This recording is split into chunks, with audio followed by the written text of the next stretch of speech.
I've asked God, and I've prayed for Him to take this away.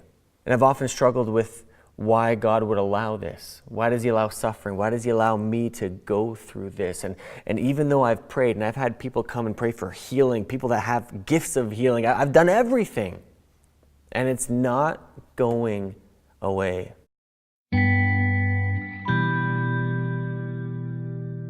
It was 2003. I was about a year and a half out of Bible college, and I was about a month away from being married. I found myself speaking to a group of Thai kids in Thailand at the height of the SARS epidemic, when I experienced my very first anxiety panic attack.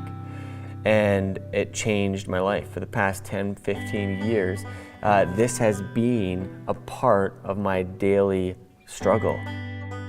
The only thing that you can do is you can just, start going down the line. You start with a counselor, you go see a counselor, and he tells you how to change your thinking. A Christian counselor will tell you to read your Bible a little bit more. And these were moments where I couldn't even read my Bible. I'd pick up my Bible, and the anxiety and the panic would be so strong that I just couldn't focus. I went to my doctor, he prescribed some medicine, and I had some other therapists talk about cognitive behavioral therapy, about changing the way your mind works and how it thinks and how the patterns and all this kind of stuff. And for the past 15 years, this has been something that I've had to deal with on a daily basis. It wasn't until a few years ago that this really came to a head, and God began to speak to my heart.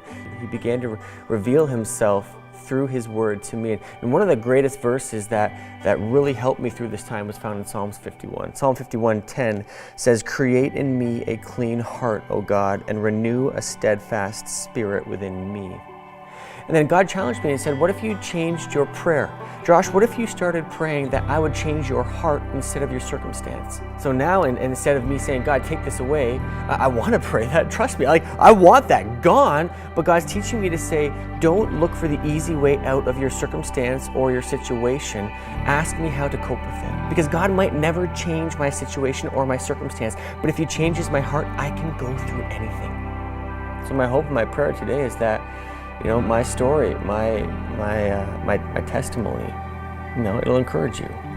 It'll encourage you to pray a prayer that you might not have prayed yet. And as the Spirit of God challenges you, watch what He will do.